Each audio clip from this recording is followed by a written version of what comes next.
All right, so Nike and Adidas both released a pair of sneakers on the market that were $120 at retail. And in this video, I wanted to compare the Nike Odyssey React versus the Adidas AlphaBounce Beyond.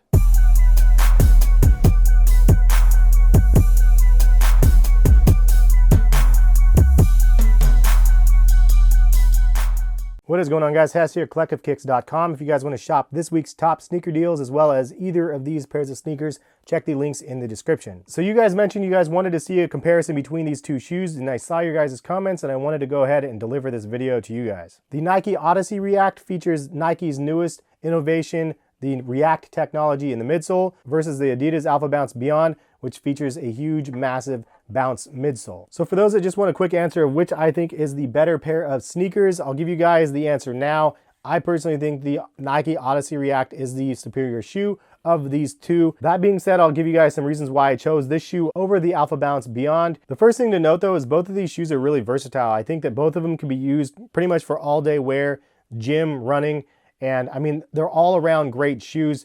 I just have a couple of things that I prefer of this shoe over this one. There are some things that I actually prefer over the AlphaBounce as well. So let's go ahead and get into comparison of the shoes side by side, and then we'll get into the metrics that I like to get into towards the end of the video. So let's start off on the midsole and the React cushioning versus the bounce cushioning. Nike's design is oddly familiar to the AlphaBounce, except for it has these weird little squiggly worm-like lines, but the overall materials are totally different. The Adidas bounce material is definitely super firm in comparison to the Nike React material, which definitely has a softer, plusher feel. And because of that, out of the gate, I prefer the React material to the bounce material. Now, if you like a firmer ride, then the bounce material you might actually like better than the React. Although these shoes are both running shoes, they're really not comparable in style. The AlphaBounce Beyond is such a big, bulky shoe. It's almost like a futuristic dad shoe because of how crazy big this midsole is. I mean, look at the difference between these two shoes. Because of this protruding midsole that you could see here all the way around the AlphaBounce, that sticks out significantly farther than the Odyssey React. I mentioned in my review of this shoe that the overall fit honestly reminds me of the Yeezy Boost 350 V2 because of the wide feet structure of this shoe. The Odyssey React has a little bit of reinforcement here. As you can see, it comes around the shoe, then has a bigger piece of plastic on the inside of the shoe. And the AlphaBounce has something very similar to that, but it wraps around the shoe like so, and then has more support on this side. Moving our way to the soles of the shoe, the AlphaBounce has a lot more traction and does feature the Continental rubber. The Odyssey React does have 4 patches of rubber on the bottom with direct cushioning of the React in the middle section of the shoe, and then also in the T section of the toe of the shoe. Moving our way up the uppers, you can see that both shoes do have pull tabs on the back. The AlphaBounce has the heel counter here and here. Meanwhile, the Odyssey React has a hyperfused cage on the back, and then it has some Nike branding on the side right here. The AlphaBounce features a sort of mesh material around the entire collar and the tongue of the shoe. And the remaining upper has a very interesting type of material. The toe box section is a bit more breathable than the rest. The Odyssey React just has a mesh upper, and then it has kind of a thicker nylon type material on the back, and then it has a neoprene attached tongue. Both of the shoes do have kind of a hyperfused material for the lockdown of the laces, and they both have a pretty soft material to line the inside of the shoe. The crazy thing to me is that these are both size 9.5, but this one feels like a 12 next to the 9.5 Odyssey.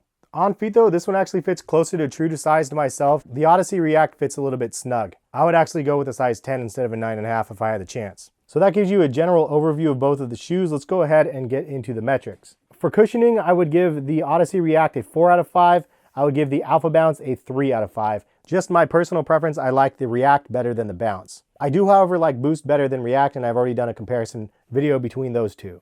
Responsiveness, Odyssey React I would give a 4 out of 5. AlphaBounce I would give a 3 out of 5. The upper material, honestly, I don't really prefer either of them. If I had to choose one of the two though, I would actually go with the AlphaBounce over the Odyssey React. I don't love this upper.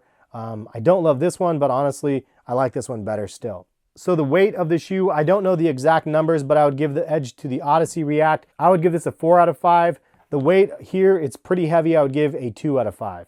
For breathability, I would give both of them a 3 out of 5. They both felt pretty breathable, but not like amazing on feet. Durability, I would give the Odyssey React a 3 out of 5.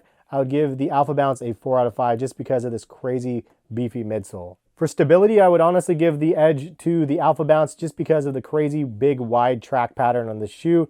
I would give this a 4 out of 5. I would give the Odyssey React a 3 out of 5. For traction, I would give the edge to the AlphaBounce again, 4 out of 5, 3 out of 5 to the Odyssey React. And for style, I would give the AlphaBounce the edge. Personally, I think looks better than the Odyssey React. And the last metric, the overall value at $120 each, I would give the Odyssey React a 5 out of 5. I would give the AlphaBounce a 4 out of 5. And that's pretty much it. It was a pretty close race, honestly, for a $120 price point. I will say that you can get AlphaBounce for as low as 55 bucks right now if you guys check the link in the description. But this is the AlphaBounce Beyond, and I believe the cheapest I've seen this one is 84. I haven't seen the Odyssey React anything close to that yet. But this shoe hasn't been out as long, so after this is out longer, give it a try, and I think a lot of people will like what they put on feet. I don't like the fact that this is overly snug. You definitely have to go up a half a size in this one, in my opinion. This one you can go true to size, maybe even down half a size. So obviously the difference in size between the shoes looks really significant, but it's just the difference in sizing of the companies. But what do you guys think? Have you guys tried both of these shoes, or at least one of the shoes? What do you guys think? What's your impressions of the shoes? Leave some comments in the comment section. And if you guys end up buying either of these shoes and you try them out, leave a comment as a follow-up maybe. Let me know what you guys end up thinking about the shoes. Was I right? Was I wrong? What did I get wrong? If I was wrong, I'm sure you guys will let me know as usual in the comment section. But thank you guys for stopping by and watching. If you guys are new to the channel, hit the subscribe button. Thumbs up if you guys learned something new in this video. And thank you guys again for stopping by. At this time, if you guys want to check the other videos on my channel, click the screen at this time and then have a good rest of the day. Peace, guys.